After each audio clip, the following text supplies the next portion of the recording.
Two police officers on a wellness check find three hungry children whose mom has been taken to the hospital and come to the rescue by making dinner. What is a policeman's job? Chasing robbers? Catching serial killers, like in all the cop shows? Sometimes, a policeman's job has very little to do with car chases and handcuffs, and a lot to do with spaghetti bolognese. That is what police officers Paul Duchesne and Jeremy Sickton discovered when they were called for a wellness check on a Saturday night. A woman had called and told dispatch that she had seen an ambulance take away her neighbor halfway through the afternoon, but all the lights in the house were still on. The woman was sure the neighbor's family was away and that the children were with their grandmother for the weekend, and she was very worried that someone might have broken in. Officer Paul knocked on the door and said, "Police, please open the door." There was a long silence. "Yes," Officer Paul said. "We were called by a neighbor to check that everything was all right. Please open the door." The voice, which sounded younger by the minute, said, "How do I know you are the police?" Mom said, "Don't open the door to strangers." Before we continue, make sure to subscribe, hit the like button, and click the notification bell for more amazing stories.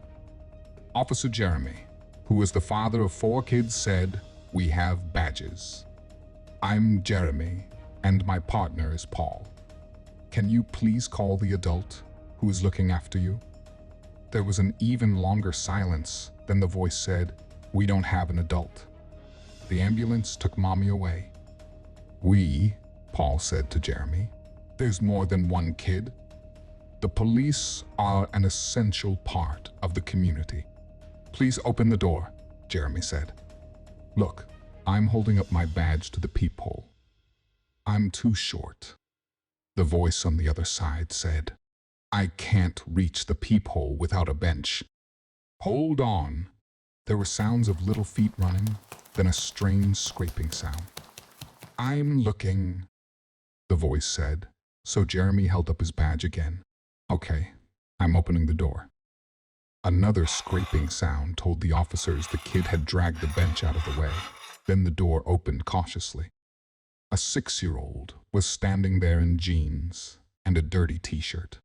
"Hi," Paul said gently, and hunkered down to be on the kid's level. "I'm Paul. What's your name?" "I'm Anna," she said. "Who's that?" The kid pointed a sticky finger at Jeremy. "That's my partner. He's a police officer too. His name is Jeremy. So tell me, Anna, how come you're alone?" "I'm not alone," Anna said scornfully. "Brady and Jolena are with me." "How old are Brady and Jolena?" asked Jeremy gently. "Brady is 3 and Jolena is 2, Anna said. "I am the oldest." "The neighbor said your mom was taken to the hospital," Paul said. "Where's your daddy?" "Daddy works on a rig," Anna explained. "But he only comes back next month." "Aren't you supposed to be with your grandmother?"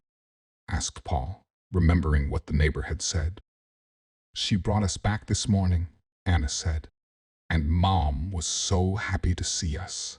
But then she fell and hurt herself."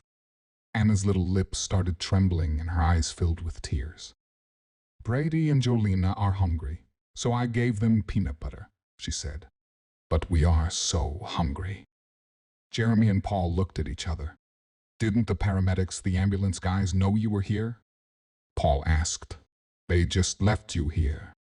After Mommy fell, I called 911 and left the door open," Anne said. "Then I sat by Mommy, but she was really quiet and wouldn't open her eyes. Then these men came, and we hid in the pantry." "You hid from the paramedics?" Jeremy asked. "But why, Anne?" "They would have sent someone to look after you." Anne shrugged and looked away. "This one little girl in my class," she whispered. "Her mommy was sick, and they took her away, and they never let her see her mommy again." "That is not going to happen," Paul said firmly. "We will call your grandmother, and she'll take care of you." Anne looked relieved. "Do you think you can make us some food?" she asked. "I'm so hungry." "Let's see what we can do," Jeremy said. The two men followed Anna into the kitchen, where Brady and Jolena were eating peanut butter out of a jar with the same spoon. Both kids were covered with peanut butter, and Jolena's blonde curls were plastered to her forehead. "Oh my," Paul said. "First thing to do is to go wash up." "Anna," Jeremy said, "how about the four of us go to the washroom and you all wash your hands and faces?" "Jolena needs a clean diaper," Anna said, and Paul turned pale. "I don't know how to do that," he cried. "I can do it," Anna said proudly. "But I can't get the sticky bit to stick so the diaper stays on." While Jeremy took Brady into the bathroom to clean up, Anna changed Jolena's sodden diaper and cleaned her with wet wipes, and then Paul fixed the tape. "There," Anna said triumphantly. "All done."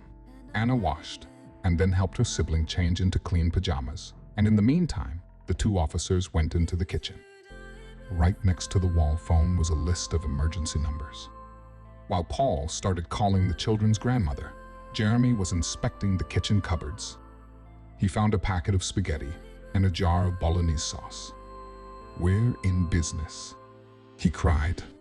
Jeremy quickly washed the dirty dishes in the sink and put a big saucepan with pasta on the boil and started heating the sauce. Paul came back looking worried. "The grandmother is on the way," he said, "but she will be at least 3 hours." Jeremy looked at his watch. "In 20 minutes, our shift is over," he said. "I can't leave these kids, Paul, but you go home." "No," Paul said firmly. "I am staying too." While Jeremy cooked dinner, Paul tidied up the kitchen and the house. He sat with the 3 children and played with them. Then Jeremy said, "Dinner's on."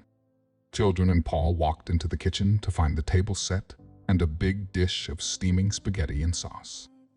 Jeremy served the kids, tied napkins around their necks, and invited them to dig in. And dig in they did. It was obvious to the 2 policemen that the kids were starving. After dinner, Paul went out and brought a tub of vanilla ice cream to the children's delight. By the time their grandmother arrived, the 3 children were sprawled on the couch, fast asleep. "Thank you, officers," the grandmother said. "You've been so kind." Jeremy and Paul replied graciously and left. The grandmother saw the children fast asleep and smiled. She went into the kitchen and was astounded to see everything neat as a pin. The officers had cleaned everything and washed the dishes and pots and pans. The next day, she came to the squad with Anna, Brady, and Jolena in tow. In her hand, she carried a huge sweet potato pie. She asked for officers, Paul and Jeremy. The 2 men blushed when they saw the grandmother. In front of everyone, she said, "I'm so grateful to you 2.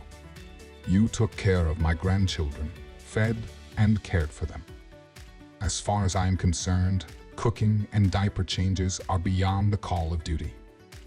Jeremy grinned and Paul said, "No, ma'am. To protect and to serve definitely includes serving spaghetti and dishing out ice cream. What can we learn from this story?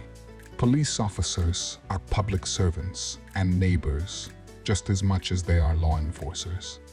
Jeremy and Paul were there to help the children, which is as much a part of their work as catching bad guys. The police are an essential part of the community. For a society to function, we need to trust as well as respect those who enforce the laws.